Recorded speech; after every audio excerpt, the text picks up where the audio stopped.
Good evening. Welcome to the Ashland Parks and Recreation Commission's Board of Commissioners September 7th, 2022 meeting. And just welcome everybody. We have our four commissioners. Leslie Eldridge is out of town and out of internet range, so she is not with us tonight.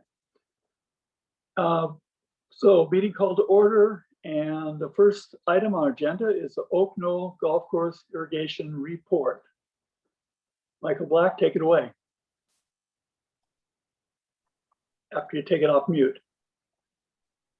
Yeah, sorry about any background noise here. All right. So you see my Oak Knoll Golf Course water update screen. Yep. All right, so I've got a pretty quick presentation for you here tonight. I want to give you an update on where we are with the golf course and talk to you about just a little bit about the future. Of course, not much at all. This isn't a planning meeting by any means. This is just an information meeting. But the irrigation at the golf course, as you know, was limited to Talent Irrigation District water. And that district water only ran from July 2nd to August 19th. And this is the effect that we're seeing at the golf course. This is number 9 green. And as you can see, it's one of the ones that most likely is going to need to be replanted going forward if we are continuing to use this. With the water that we did receive from TID, some of the greens took to it, some of the greens didn't. We were watering the majority of the course for a while, and then we had to reduce down to just watering greens once the water shut off and we had limited supply in the pond. As a result of what you're seeing here, this hole number 9, this green number 9, we're seeing revenue drop off a pretty good amount. And I'm not ready to report on that right now because the numbers aren't technically final yet, and we want to do a little bit more looking into our revenue figures before we come back and present that. But we can see that revenue is falling and that people are choosing to golf elsewhere. We're also seeing that besides the revenue, we're also hearing from people who are saying that they are not happy about the way the golf course looks and they are choosing to golf elsewhere. So some of the greens are going to require replanting. This is green number 7. This is one of the ones that is actually doing a little bit better. And as I said on the previous slide, some of the greens have responded to the water. Remember, we didn't water for some period before the TID turn on in early July. So there was a period of time where the greens were dying and then we put water on them. Some of them responded, some of them did not. Where we are today is that the pond water, since we don't have any more TID water to put in it, we are drawing that down every night when we're watering the greens, and we are just about exhausted. We have about 1 more day's capacity left in that pond. If we were to go forward and to continue to water the greens only, we would need to fill the pond with city water, which would be a cost of between $18,000 and $20,000, and that would give us water for greens only for about 35 days. And that's by reducing the amount of water we're using and potentially cutting water off on certain days where we hopefully in the near future have cloud cover and lower temperatures. But we think we could get close to the end of October if that was something you wanted to do. I'm not asking you today for that. I'm just putting that out there for your information. And here's an example of one of our best greens, number 2. And so this is about as good as it gets at the golf course right now. As you can see, they're still being maintained. You can see the mower lines in there, and our staff is still out there maintaining these, but they're not doing well. This obviously is not an ideal situation to play on, neither are any of the other slides that I've shown you or the pictures that I've shown you. And you can see why people would be choosing to golf elsewhere. I do plan on bringing back some more information for you about the revenue at the golf course And we hope to do that in the near future. But as for now, I'd like to just inform you that we are seeing a decrease in revenue and plan on bringing those numbers to you at a future meeting. So at this time, I'm informing you that the water at the golf course has been exhausted. Our TID water source is no longer running. The pond is virtually empty.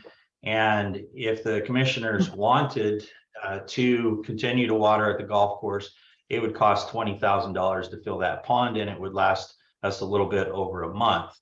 As far as revenue for that, that's something that we would have to come back to you if that's something you wanted to explore.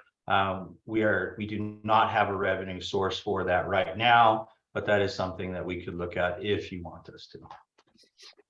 So that's my report for you today. Any comments from commissioners?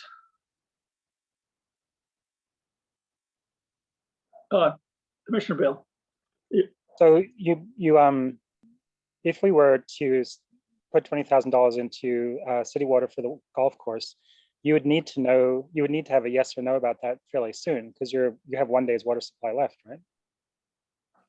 Yes, we would. We know there's going to come effect. Like I told you today, we don't have a revenue source that we've identified. If the commissioners told me today, directed me to start looking for a revenue source, I could have this on the agenda next week for a decision, and we would be looking at about a week of water issues. Temperatures this week are not good, but temperatures next week are going to be falling. Tuesday, we're looking at drastic reduction in temperatures, and things should start looking better. So we could have a little bit of a grace period here, but you're right. We definitely do not have water to water it for the next week even. And we also don't have money to buy the water to water it with either. That's right, and that's why I'm just giving you the information. The direction to us previously was to not use any city water. Nothing has changed as far as the direction goes.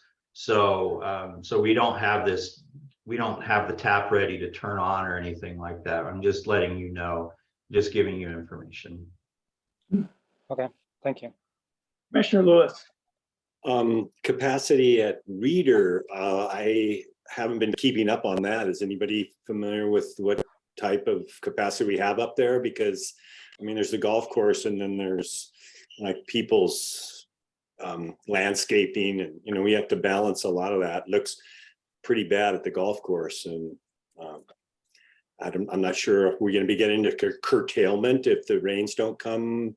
No, I don't think so, but I think the best option would be to have staff bring back the actual numbers. I mean, you can go on their website. You can, they've got a dashboard. You can see it, and to me it looks pretty good. But I think getting a word from Public Works would be much better than a nod from me.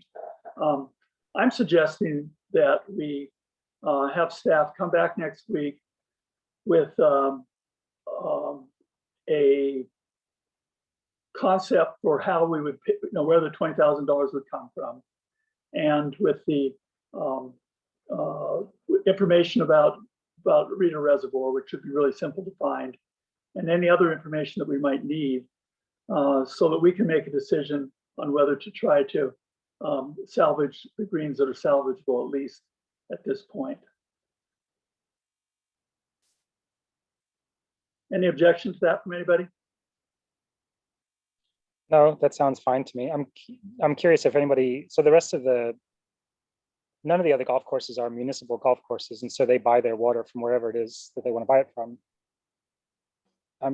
So right, and all of the other golf courses are facing similar situations. We've recently met with Centennial Golf Course and talked to them about their situation, and they're looking at the same kind of issues where they're in search of a much bigger supply of water from Medford Water Commission, and because they don't have the water to water their course right now either. We are meeting tomorrow with another golf course superintendent to look at the golf course and get more information, but they're basically just telling us what we need to bring the greens back, that nobody has a solution for water. So I'd be more than happy to bring back the information to the commission this week and put it on your plate so you can decide whether or not this is something you want to look at. I agree there's more information to be had if you wanted to make a decision, and we can get Public Works' opinion on water supply and those types of things for your decision next week if you choose to make a decision. If you don't make a decision, we'll continue on the course that we're on now, which is no city water. Yeah, it strikes me that the other golf courses, because of different business sort of considerations, are in a position where they might be able to take out a loan to cover the costs of or something along these lines, take out a loan to cover the cost of water to keep things going for the sake of customer service. We aren't in the same, we don't have that same flexibility, I don't believe. No. Commissioner Lewis, do you have another comment? Just like a long range plan, since it looks like the majority of the greens are pretty much toast.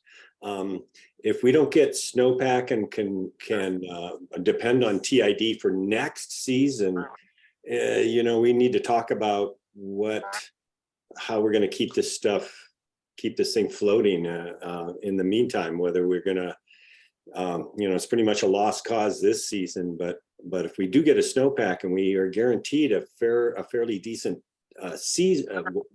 irrigation season, then do we discuss putting some money into some of the greens? Otherwise, it would seem to me foolish to try to reclaim some of these greens, and then we're in the same boat next year. So, right. I completely agree with that. One of the things that we're going to be talking about next week is the potential for RFPs, a request for proposals or request for qualifications for specifically the golf course, but other services that we could potentially provide through contractors. There are parties who are interested in the golf course as potential proposers, and so we are looking at that as well. Next week that'll become clearer. I think some of those, at least one of the people who would like to make a proposal for the golf course will be attending the meeting, and we'll be putting out some information about what we think are the possibilities out there for the future of the golf course. And we do have to acknowledge that maybe it's not us in the future who is running the golf course. If it is us in the future who's running the golf course, we are limited by a lot of things like Commissioner Bell talked about, and our budgets and the restricted budgets that we have, and we don't have the resources that a commercial operation might have. So looking at the possibility of leasing it out again might be something that works. If not, then we're going to be, if we don't have a good year with snowpack, we're going to be right back in the same position, except it'll probably be twice as bad. Yeah, I guess It'll be. Oh, yeah. one thing that I want to make sure that anybody watching this part of our session is aware of is that the trajectory is bad. The trajectory is for decreasing snowpack and drier conditions and worsening parameters that you have to try and keep a golf course alive in. And I don't think that the future looks worse than what it is at the moment. So yeah, I think that coming up with a plan for what to do, and I don't think that it would be any easier for a commercial operator to subcontract it and run it in a different way than we are. It's still the same problems. I mean, I think it depends on the model they use. There's some interesting concepts out there about the use of the space and potential models that include more than just golf. So yeah, I mean, I don't know that they would have they would still have the same constraints as far as water is concerned that we do. So let's they certainly would. can we just table this, or not table it, but just move on, as we're going to be talking about all these same things next week, and we'll have more information and more input at that point. Okay, next on the agenda, wildlife sanctuary education interpretation. That's Rachel Dials, Deputy Superintendent, will lead that discussion.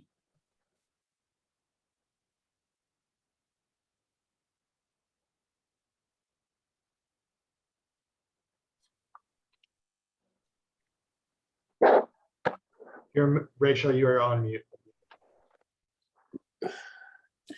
Sorry about that. So at the July meeting, the commission directed staff to come back with some mapping related to wildlife sanctuaries. And tonight we have 3 draft maps to show you.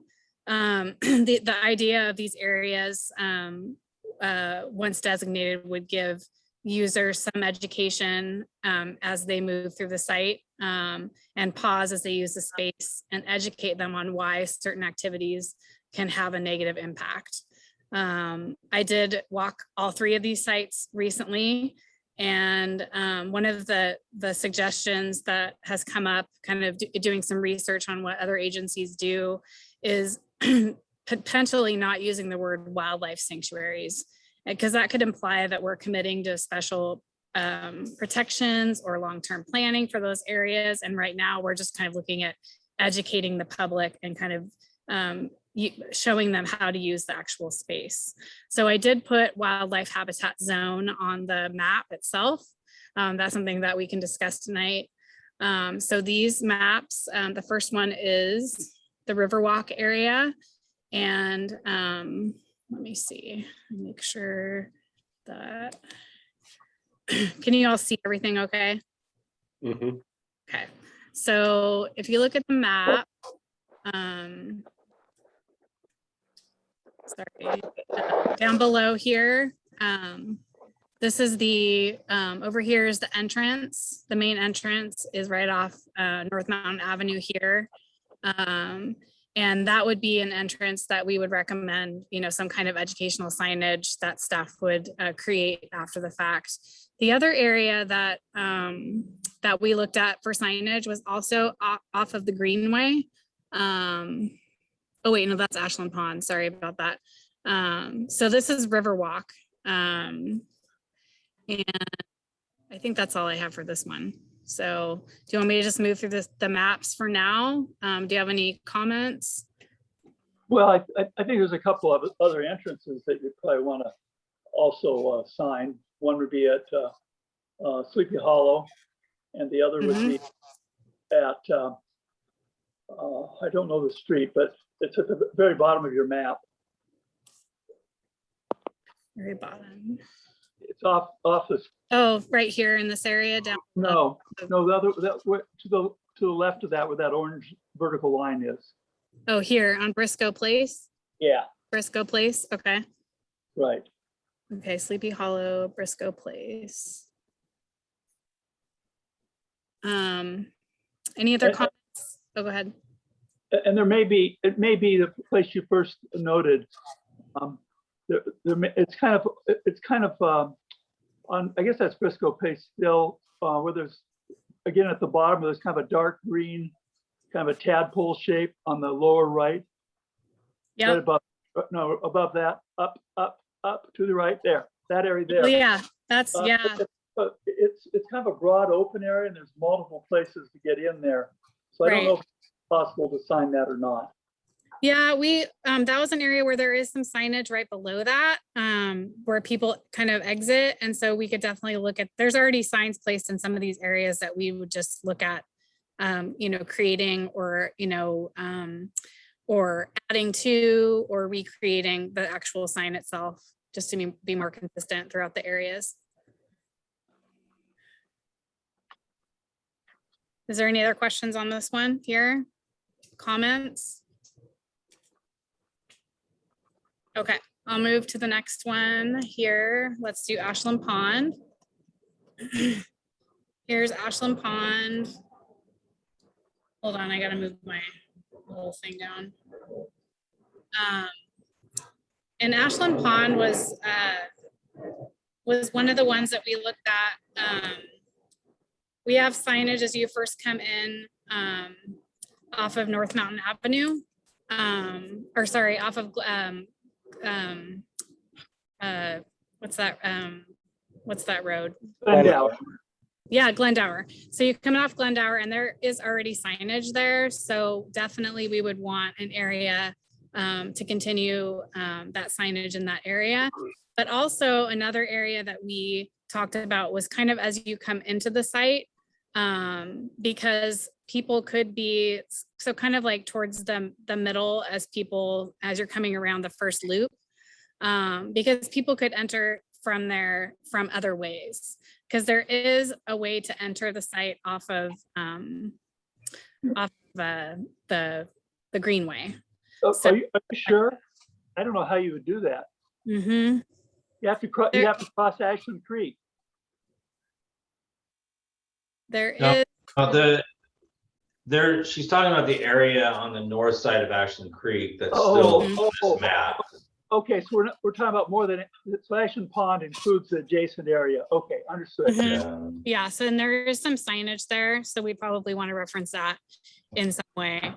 And so this one is, there was places that we actually felt like we needed extra signage. It's just kind of changing the signage. And Ashland Creek also has some signage that's already been posted about the restoration that is happening on site already with Loma Cosby. So there's some opportunities there as well. Any questions on Ashland Pond? Okay. And then we come to North Mountain Park. And we pretty much, with North Mountain Park, we included the entire site as the habitat zone. And that does include Rocky Top. And and that can be changed. That was just kind of our proposal. Bear Creek goes all the way, up into this area here. And it kind of allows for confusion. Dogs are allowed on Rocky Top, but not in the natural area of North Mountain Park. So it becomes a little confusing to the public, but we did include the entire area. So that could be up for discussion in the future as well. The signage in North Mountain Park is pretty consistent. And I think it's what the commission would be looking for in other areas as far as the education piece with dogs. So the signage would be a lot easier in that area because a lot of it has already been created. So it's just a matter of being more consistent with the other two locations. Rachel, a question for you. Is there a fence at the boundary between North Mountain Park property and the Rocky Top property behind the baseball fields? No. Oh, the fence. Well, some sort of a You well, mean the softball field here? or sorry, softball fields. Yeah, there is a barrier. There is a fence around the side of the softball field. But there's no, like at the sort of further up your screen there's a boundary. The two different properties look like they intersect a bit lower than that. Well, Here? it's behind, no, sort of to the right of the, yeah, exactly. Oh, there. Because I mean, if you could, like this, if you're going to protect wildlife in the North Mountain Park part of it, it seems like you would have to stop the dogs from getting into that part of it, and it would Okay. seem like you would need a fence. Well, but that would be really problematic because that's a main thoroughfare there. So to have a gate there would be pretty obstructive. Or So, even just maybe signs that say no dogs past this point. Yeah. Mhm. Yeah, signage in that area. Other comments on North Mountain Park? Well, I think that what we're talking about is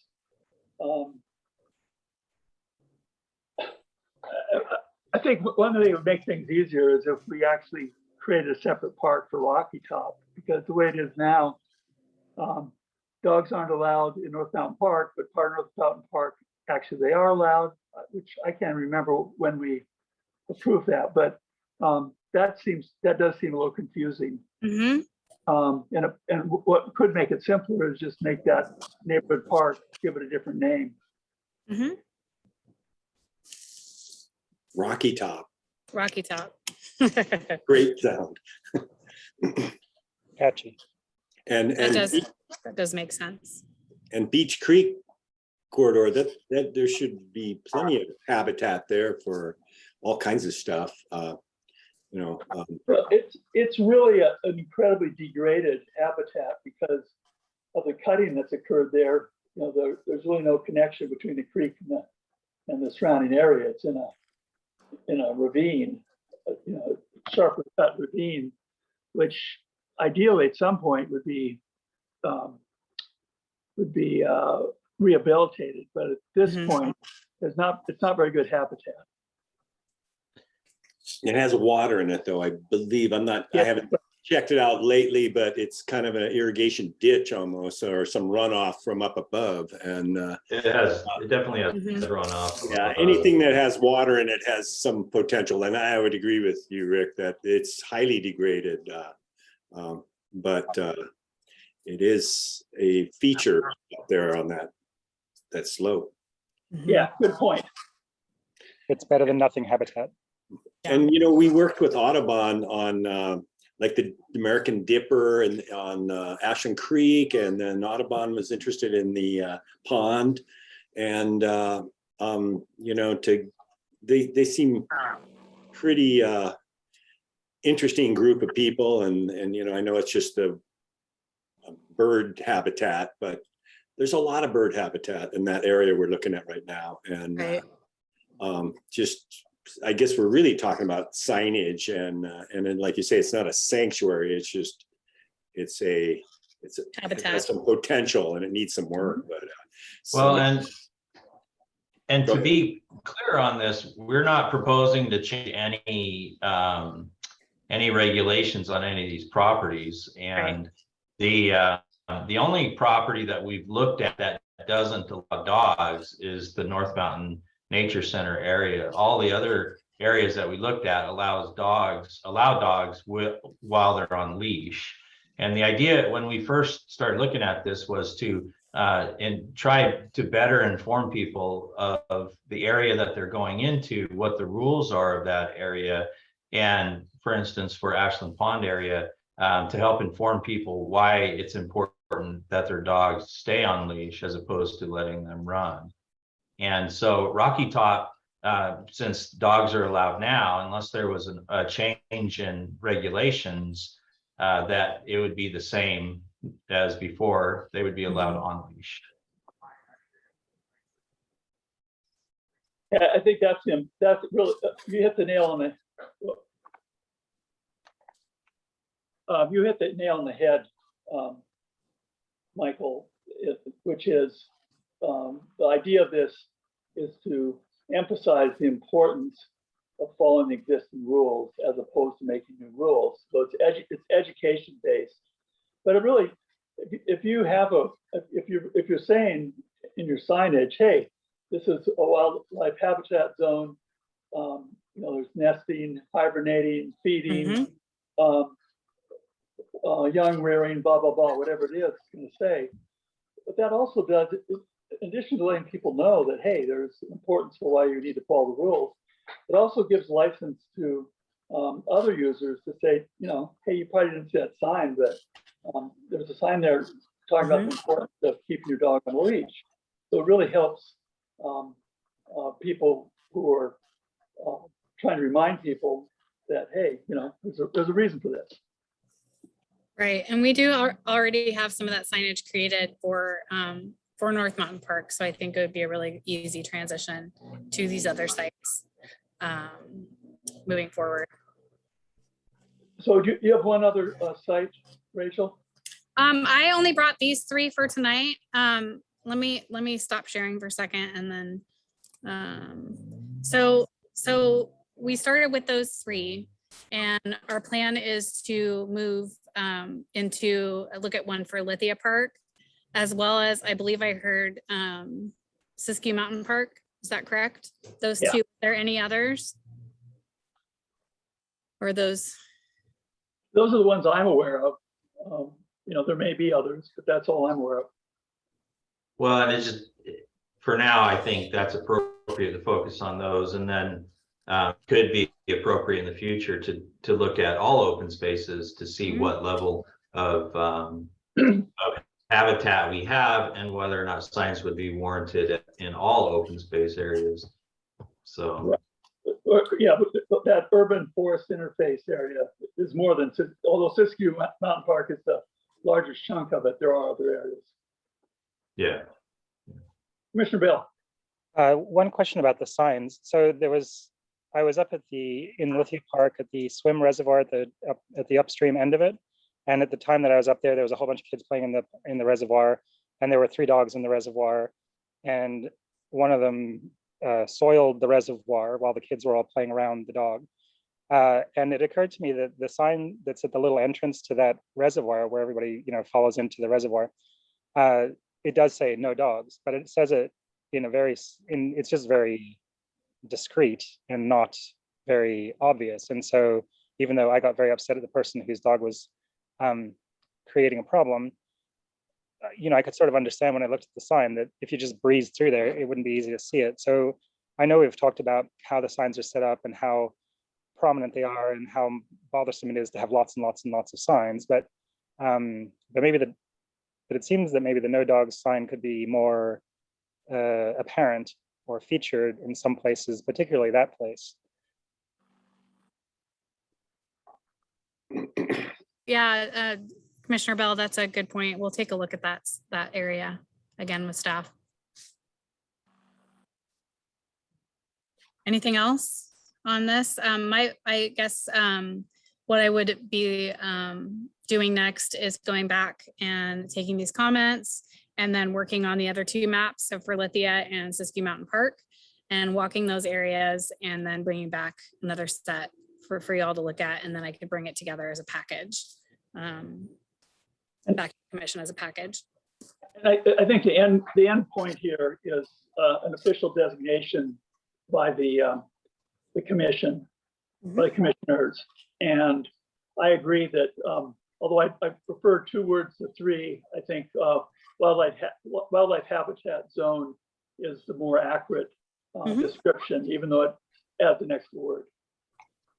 Got it. Any other comments from commissioners? All right, let's move on.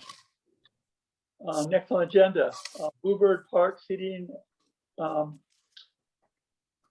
that I believe is Deputy Superintendent Dials. Go ahead, please.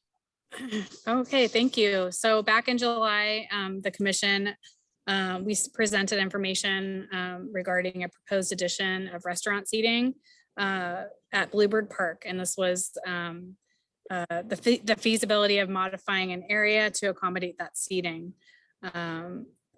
The owner of Local 31 Pub, Sean Mark Nipper, made that request to the commission to consider that extension of activities that are allowed on the Kaye Guanajuato to a portion of Bluebird Park.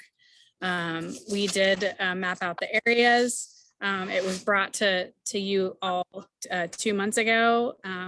Staff was directed to bring back more information regarding the Kaye Guanajuato and some license agreements and things like that. So I'm doing that this evening. I don't have a presentation for you, but there are currently 7 restaurants on the Kaye that have a license agreement that can operate between 5 to 7 days a week. The hours of operation on their license agreement are 7 a.m. to 10 p.m.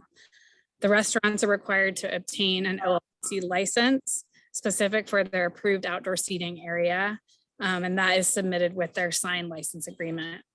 The current licensees, the 7 that are across the Kaye, use as little as 100 square feet up to about 1,300 square feet, and it really depends on the approved area and location on the Kaye, their location adjacent to the Kaye. The season of operation is currently mid-March through mid-November, with a charge of $8 per square foot or $5 per square foot. And that depends on either 5 or 7 days a week of operation. So what staff is looking for this evening is looking to either move forward with this request or deny this request and decide if the commission is interested in moving forward with this request. And that's what I have for you tonight. Commissioner Bell, you're on mute. I'm sorry, Rachel, maybe you mentioned, but the actual available or usable space for seating in Bluebird Park is how big, do you think? It is the area that's closest to the above walkway. I think is the usable space is probably around 300 square feet, maybe less. And the other area that was right in front of the building was about 100 square feet. And that doesn't include, I mean, you know, once you put tables and chairs in there and things like that, it shrinks down, but that's about what we're looking at. That's larger than the area that I think it's larger than what got cordoned off. That's 30 feet by 10 feet. Is it really that big? I mean, just from my sort of Mhm. thoughts, it seems like it's a very small usable space in that park. I mean, unless you pull out all the vegetation that's down there. Yeah, and that was the plan, was to pull out some of the vegetation except for the tree in that area. I mean, it was all the way to the light pole and the bench that's in that area. Oh, okay. That was what was proposed.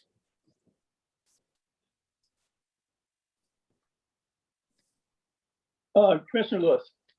And what's the staff time level for this? Because there's obviously a lot of staff time over on the Calle, and that just continues yeah. year after year. And you know, we could see the value of that, but this little niche part, and it would affect 2 restaurants potentially, or just this request is just for 1 restaurant. And Just is there a potential for, you know, I know there's Taj up above, and but it's pretty limited as far as scope that way. But it's probably the same amount of staff effort to just get 1 restaurant in, let alone, you know, for alcohol and all that. so the staff time related to this request would be for the actual on-site removal of the vegetation, but it would also be that we would have to work with the city council. So the commission would have to amend the CAE policy. So staff time with that, and then move to recommend the city council to amend the alcohol ordinance as well. So there'd be some work behind the scenes with that as well, with the city attorney, with that sort of thing. So there's those 3 pieces that would happen. Seems like a lot of effort for pretty minimal gain as far as utility down there. And yeah, I'm not sure how that all fits in. A little niche park, have your lunch when you're off work or something, you know, as far as what it's utilized for now, as opposed to what it could be utilized for. Seems pretty minimal gain. I'd like to cut the chase here. Comparing this to Guanajuato is really, I think it's a little disingenuous, because Guanajuato Way was a pretty funky alley initially, and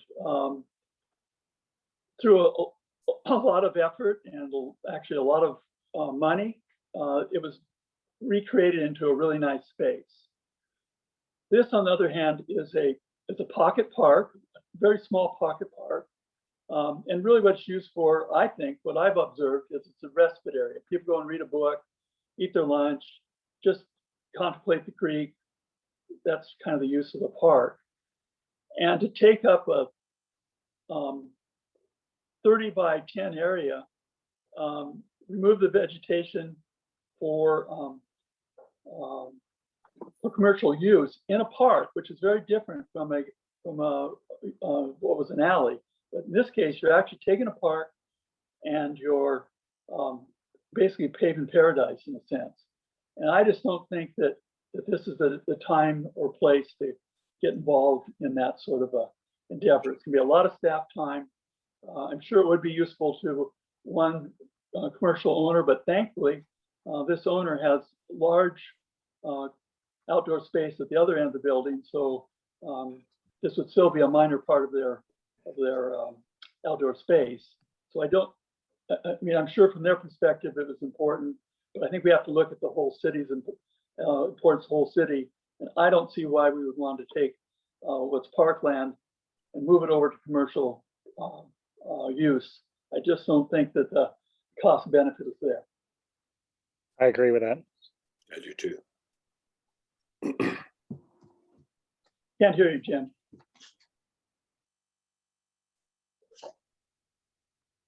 You're still on mute. Commissioner Bachman, did you want to say something? Yeah, I just want to say, I agree with that. I don't think there's adequate space to make this a worthwhile endeavor. And I agree that if it were closer to Guanajuato, or it was more just a little addition to Guanajuato, would be different. But this is probably not the best place to do this. And as you know, I mentioned last time when we talked about this last month, I like outdoor dining, but I don't think this adds enough potential costs and reducing that pocket park. So I think I'm in agreement with the let's not do it. Commissioner Lewis. And I've seen multiple people having lunch or some brown bag dinner, and it's really a sweet spot right below street level and next to the creek that has a lot of amenities that we allow right now. And it's just to keep it informal as opposed to formalize it with tables and drinks. And it's just seems like a long hard road to go for something that does have some amenities already. And it's just a matter of the alcohol, it seems, really. Yes, Sean Sullivan, go ahead. Commissioner Lon, I have a request from the audience to speak. Is this a new request? This was not before. That is correct. Yep. I've got a hand raised in the audience. Okay. I go ahead and bring them in. They get 3 minutes, and I'm not sure who it is, but we'll find out. Okay, I am bringing in Sean Mark Nipper.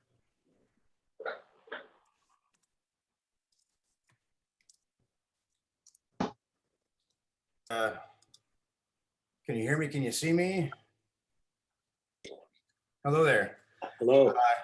I appreciate you guys taking the time to consider this to be an opportunity. It sounds like you don't quite see the benefit of perhaps having, because I guess it doesn't necessarily just benefit me. It also benefits Creekside and Kobe as well, because if you're up on the plaza and you've never been here before, you don't actually know that there's more restaurants that, like I like to think it is, it's a extension of the Calle as we come down. What I see on a daily basis is a significant amount of transient folks, especially camping up underneath the stairs there. There was a fire that we had to talk about a while back. People actually cooking their own food underneath the stairs. And what I'd like to say is we would make a big effort to make that as beautiful as possible. If you were to go down there right now, there's actually some overgrowth that if you walk down the path, you run into some of the trees as of now. And so you said that, I heard somebody say that they love outdoor seating, and that's what we're trying to create, is just another extension of what the Calle is, and the awareness that, there's Billy, he's got his Thai restaurant there, and the sushi restaurant in Creekside, and that it's just another opportunity for people to see, that there's more to this town as far as restaurants that we have to offer. And, we would make sure that we are taking extra care to keep it as beautiful as possible on a daily basis.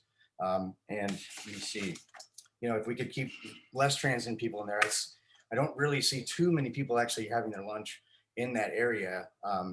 And often we have to fish out clothes and sleeping bags and another paraphernalia out of the water in that area right there, as people are sleeping actually underneath the bridge next to the water there.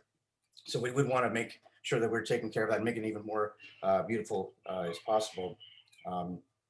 And just creating another opportunity for not just us, but the rest of the restaurants down in that area. So I appreciate you considering that. And it's not just about us, it's just saying, hey, Ashland has a lot to offer. And I know this is kind of outside the box, you know, thinking that we'd take a portion of the park and use it for seating for us, but it's just kind of an awareness thing that there's more to offer.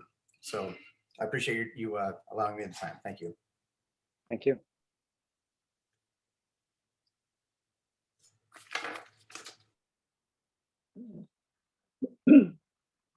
Commissioners, this is actually, you know, normally we'd have the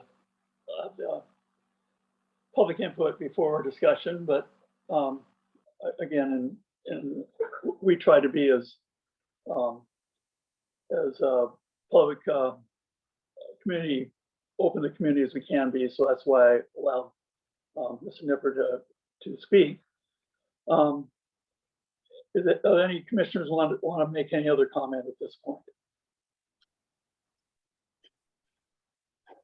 Commissioner Lewis.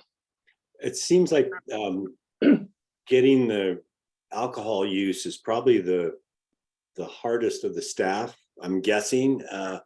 And what we could do, allow people to eat there and have a table.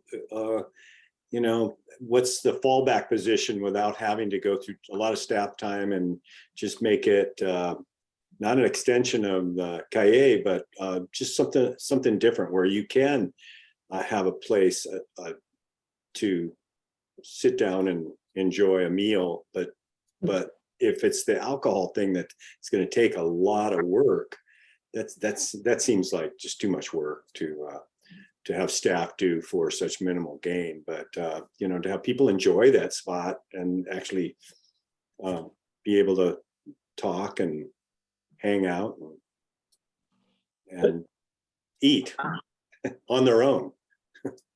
But that's happening now. I mean, there's Yeah. picnic tables there. There's benches. I go through there a few times a week, and there's always people doing those kind of things there. And But does the restaurant? what do we need to do? I don't think we need to do anything. Yeah. Is the restaurant able to bring food out and put it on a table there? That's like, seems like there's one thing They can do takeout.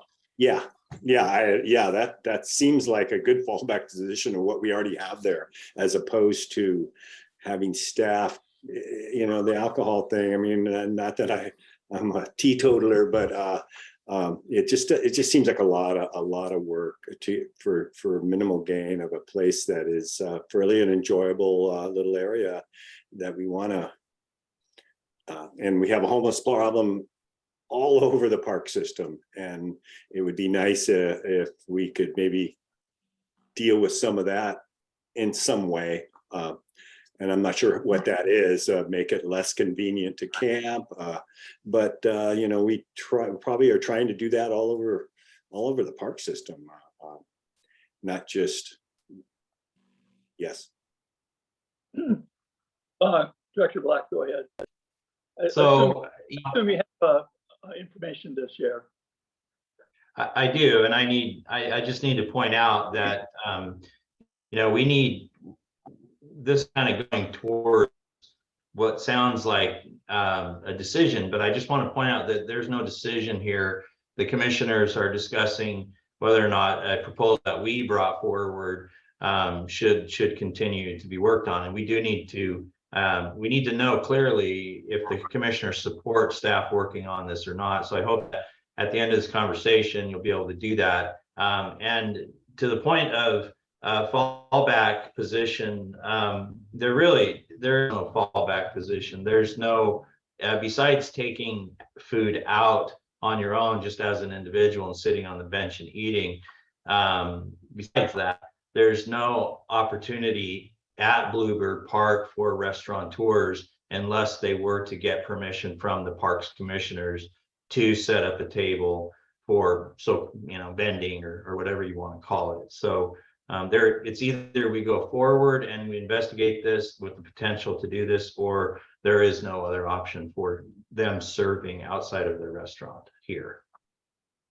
Go ahead, Commissioner Bell. Does the total space, if you mapped out the total, like from the staircase to the end of the restaurant, to the creek and to the wall behind the vegetation, that total area would be 300 square feet?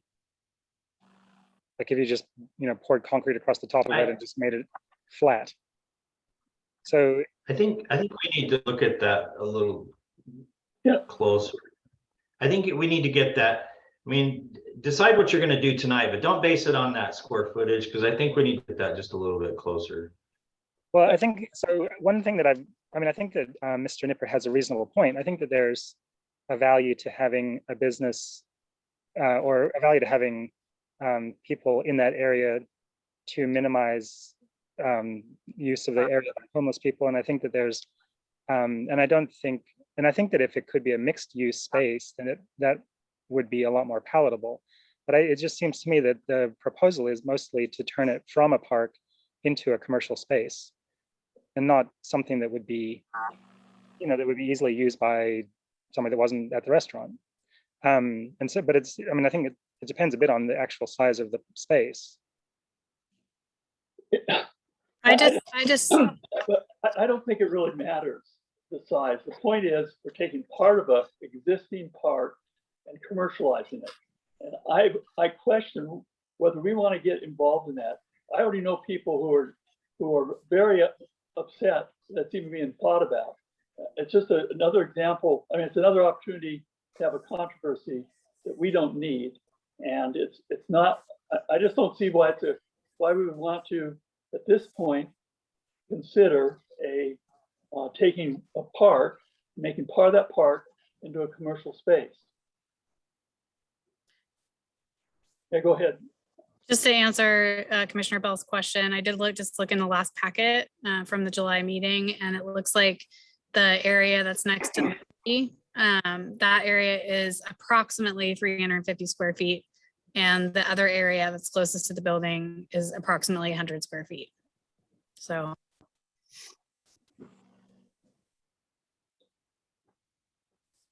You know, ideally there'd be a vote, and I'm wondering whether we should have bring it to a vote next week. And that's the clear.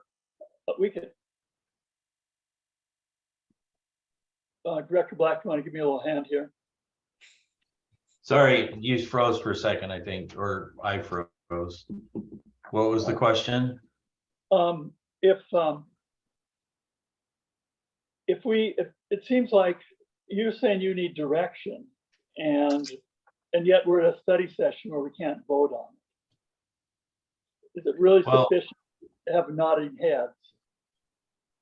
Well, nodding the heads will give me an idea of how to direct my staff. But in this situation where we've brought to you a proposal, I think it would be better for the commissioners to make a decision on that proposal, as opposed to just simply saying, hey, we don't think we like this, don't bring it back to us.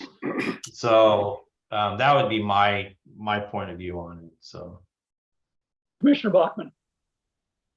Yeah, the more we talk about this, the more I think there is a sort of philosophical issue here that I'm not clear on yet. And I would like to ponder it another week. So I don't think waiting a week is a major issue. And I would like to see it on the agenda next week with a up or down vote. well, is there information that would be the commissioners want to see more than what was provided tonight? Because if there is, then I don't think we could put it on the agenda for next week. If it's just the same information as provided tonight, but in a different format or different meeting where you can make a decision, then we could probably put it on next week. Yeah, I think that we need to firm up the numbers. We need to know how much space, and we need to know how much it's going to cost to put that space into usable form. We need to understand what the obligation of the business owner is to maintaining it, and what the relationship between parks and the owner would be. There are a number of devil in the details thing here that we haven't been clear on. And I think we discussed this last month that I think we need to almost, and I don't know if you can do this in a week, but we need to kind of flesh out what a contract would look like before we could vote yes or no. Okay, Well, Yeah. that is kind of saying yes to proceeding with what you're doing at the moment, though, I think, right? I mean, the contract would be exactly like the Kai licenses right now. It would be the same exact, otherwise extending into Bluebird Park. That's what you'd be looking at. So, With an additional, because this is not on the cahier, there's an additional question about what it would cost us to support this over 5 years, 1 year at a time. So we're looking at a half a year of lease revenue, and is that going to cover our costs? We don't want to lose money on this, and I still have a philosophical issue with whether we do want to convert parks to commercial use. I mean, where does that stop? It's a slippery slope. We start carving off pieces of Lithia Park to put in, a place for food trucks, or whatever. There's all kinds of possibilities. A motocross track. So I think we have to be careful about taking the step of actually converting a park to commercial use.